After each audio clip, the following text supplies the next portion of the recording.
Hi, I'm Sam. Welcome to my page. Excuse the drilling happening in the background. We're having an add-on to our arena. So my partner is working on that right now. This is Barbie. She is a 22-year-old quarter horse. I am a college student down in Columbus. I cannot afford to bring her down there with me, so she stays where she lives in Northwest Ohio. What else?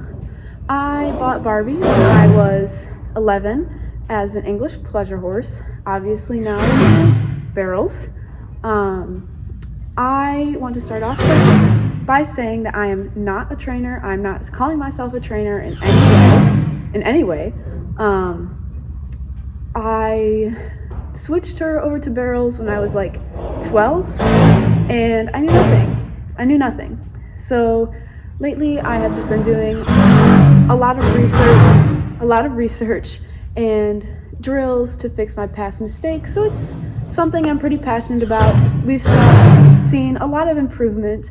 We are by no means 1D barrel runners, but I think these drills could work and could turn your horse into a 1D horse, even if I don't have the ability to prove it. These are all drills that I've gotten from popular, NFR runners, proven barrel racers, and I'm just sharing them. One more thing I want to mention about good old Barbie here. Last year in June of 2020, she had an accident where she ran off while she was tied to a gate. It was 100% my fault, very stupid. I have beaten myself up for it, and I continue to beat myself up for it. So she did sustain a knee injury from that accident.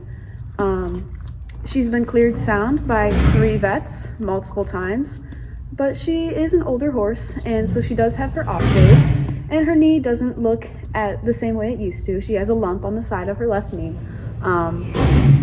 but she still rides around pretty well most days. So,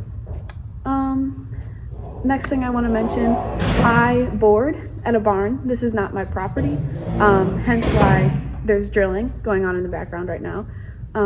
So that's going to affect my videoing availability depending on if there's other people around or what the arena and the property is like, and my availability as well. And because I'm a college student, I'm not here, so I'm usually 2 hours away, but I will do what I can when I can. And I'm excited to see you in the next videos. So today I'm starting with our bending. I always do this before we get on, just to kind of get her to pay attention to me and loosen up her neck. It's a great thing to do before you get on any type of riding. It's something I do every time. Here she's a little distracted as my barn owner is working on building an add-on to our arena, and she is more interested in what he is doing than what I'm asking her to do. She starts moving her body around, and I just keep applying pressure until she gives me the release that I want, and as soon as she gives me her head, I let it go, and I reposition her and move to the other side. And I do the same thing. I bend 3 times on each side, and I ask for more bend each time. So here I only start with a little bend, and then I let go, and she goes right back to looking at my barn owner, and I ask for more bend and let go as soon as she gives her nose. And then the last time I ask for even more bend, and I want her nose to kind of touch my stirrup, and then I let go.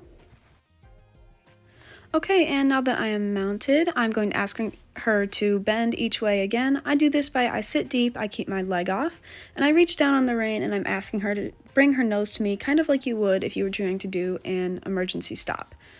I talk to her as well. I'll ask her to bend with that vocal command. It kind of helps her realize that we're not moving our feet right now. Next, I'm doing a turn on the hindquarters. I sit deep, I apply outside leg, so if I'm turning left, I use my right leg, and I put contact on the rein just enough so she can feel my hands there, and I open my reins into my turn. So if I'm turning left, I open my reins into that left turn. She's kind of picky about doing it to the left, and we're still struggling with that, but she gets a little better each time. She likes to try and turn on the shoulders instead, but we're working on it. Next, I do the same thing, but going the other way. She does a really nice turn on the hindquarters this way.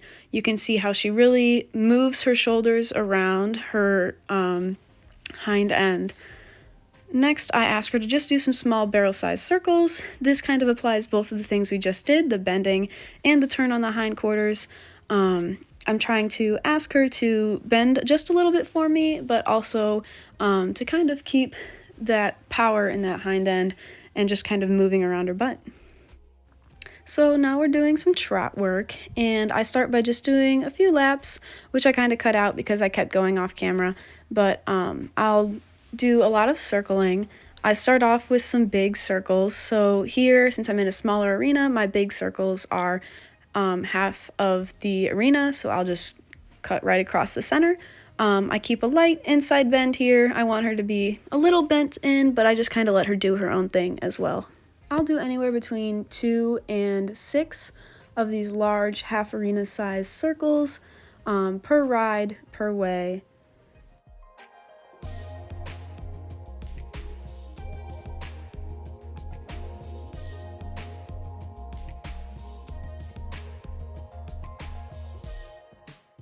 Next, I do some smaller circles. I cut the circle I was just doing in half, so since I was doing half arena-sized circles, now I am doing quarter arena-sized circles. I do a lot of circle work. I think it's really important for barrel horses. I think it helps them find their feet and know where to put them when doing a circle, which is pretty important, seeing as a lot of what we do is kind of circles. A little more complex than that, but I like to do a lot of circles because they get my horse loosened up and working on an inside bend and focused on me, and it also helps me find her balance, and that way I know when she's having an off day and I have to work a little harder to get her to work like normal. I normally do between 4 and 8 of these quarter arena size circles per way each ride, just depending on how she's feeling for the day. Next, I start doing some smaller circles. Normally I do like barrel-sized circles when I want to do these, but I just didn't today. I let them go a little bigger. Normally I would ask for these the same way I would for a barrel turn, so I sit, drop to the horn, kick my legs forward a little bit, and really ask her to keep in that smaller circle. I'll normally do 2 to 4 of these per way, per ride. Next, I do some trot, stop, trot transitions. I do a lot of these. When I first started doing them, I would do close to 20 per ride or until I got a few good ones in a row. They really help the horse sit on their butt, and if you do them the same way you would when you're asking for rate in a race, it really helps reinforcing that sitting on the haunches before that barrel turn and kind of gets them in that position. I've seen a huge improvement in my barrel runs just from doing these transitions. If your horse has a hard time stopping when you are sitting and asking, you can ask them to back once they finally come to a stop. That just kind of reinforces the thought of getting on that hind end and really sitting down for that. And then eventually your horse will get to the point where you can just sit and say whoa and they will stop. And she does that normally. Every now and then I still need to ask her to back up, but she's normally pretty good at these. I only do about 4 to 8 of these per ride since she knows the drill. She knows what I want when I ask. And also, moving them back out to the trot immediately after they've stopped and stand for a little bit kind of also helps reinforce that idea of getting going again after they've been on their haunches. The last part of my warm-up is canter work. I do a lot of the same stuff at the canter that I did at the trot.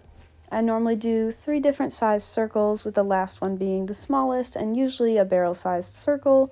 That I can really feel the power in her hind end when I ask for that, and I want to feel her driving with her hind end, and I can feel if she's using more of her front end or her hind end, so I like to do a lot of those. I couldn't do them today because of the smaller arena I was in, and also she's still recovering from hock injections and some recent front end unsoundness, so I didn't want to ask her to work too hard.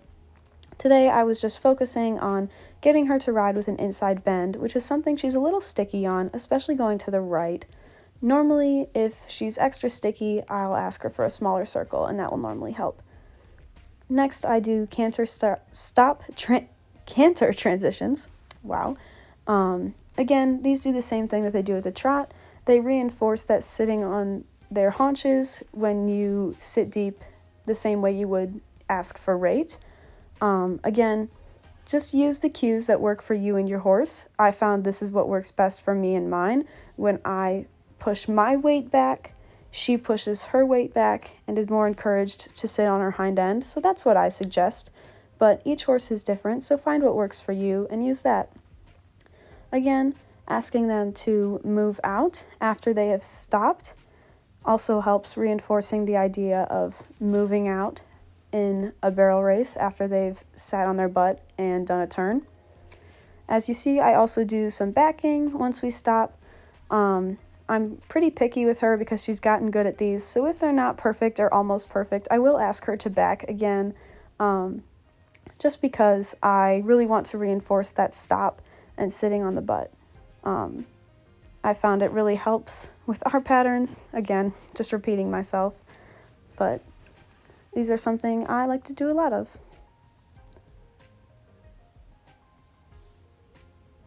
Next, I turn around and I do the same stuff going the other way.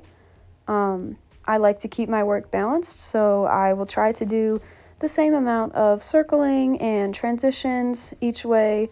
Sometimes if she's extra sticky on something, I'll do a little bit extra of it, but I normally try to keep my work nice and balanced. Alrighty, that is all for today. Thank you for tuning in to my warm-up video and intro. I will see you next time when I discuss the rate and shape drill.